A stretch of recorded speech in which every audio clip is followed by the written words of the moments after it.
Você aí que está me escutando na rádio Cidade das Rosas ou está sintonizado 87.5 FM, você sabe se o valor do seu benefício está correto?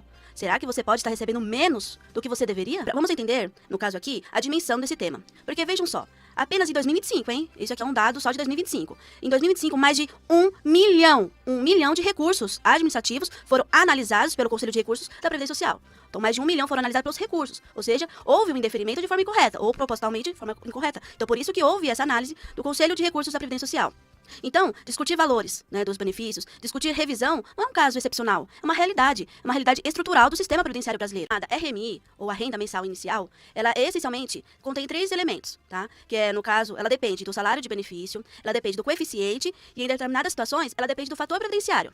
Mas, doutora Raquel, o que quer dizer isso? Veja só, o salário do benefício corresponde à média do salário de contribuição. Se você está contribuindo, todo mês ali pagando a guia, ou de forma registrada, enfim, está pagando, então existe o salário de contribuição que consta lá no CNIS, que é um documento que nós vamos falar mais à frente, tá? Que é o cadastro que consta todos os salários de contribuição lá no INSS. Também tem um coeficiente que define qual percentual dessa média será pago. E tem o fator previdenciário. O fator previdenciário, ela vai aplicar no benefício. Então, se aplicável, ela atua diretamente sobre o valor final da renda. Mas, doutora, o que é fator previdenciário? Você já ouviu falar sobre isso? Fator previdenciário? Poxa, será que é vantajoso? Será que esse fator previdenciário está me prejudicando?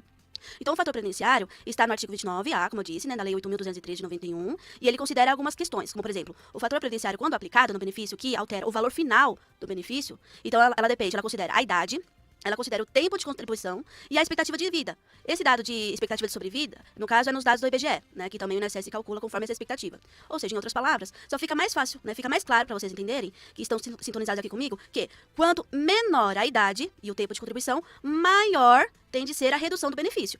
Mas atenção, porque em algumas situações aqui específicas, ela pode inclusive aumentar o valor do benefício. Então, o que acontece?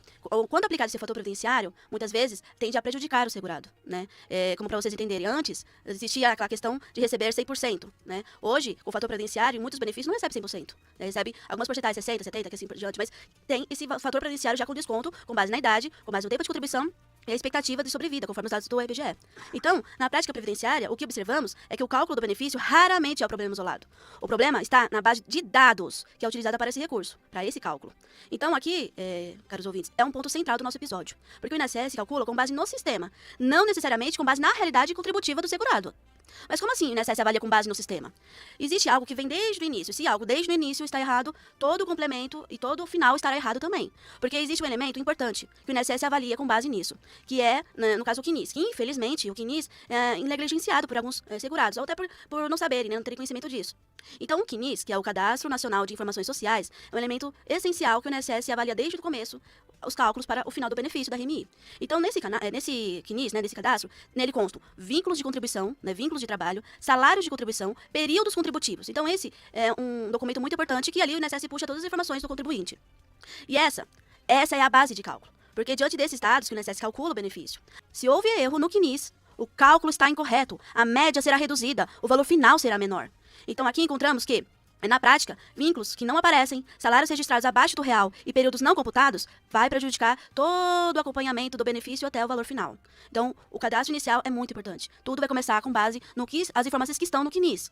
Portanto, como demonstrado aqui, o erro do benefício, muitas vezes, não começa na concessão, ele começa no cadastro. Às vezes a pessoa entra com um pedido de revisão, talvez durante alguns anos, quando percebe-se que o valor que está recebendo de aposentadoria ou de pensão por morte, por exemplo, está incorreto, quando o segurado percebe isso, acha que o valor da concessão ou o cálculo do INSS, claro, muitas vezes sim, o cálculo do INSS está incorreto, mas a maioria das vezes o cálculo está incorreto. Por que está incorreto? Porque tem informações incorretas no CNIS, ou informações que estão a mais, talvez algumas empresas que a pessoa esteja trabalhando, ou que supostamente esteja trabalhando e não consta lá, ou tem informações de uma empresa que a pessoa não está trabalhando.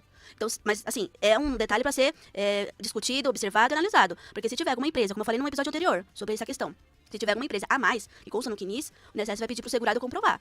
E se ele não comprovar, pode vir assim algumas questões que podem vir a prejudicar o segurado.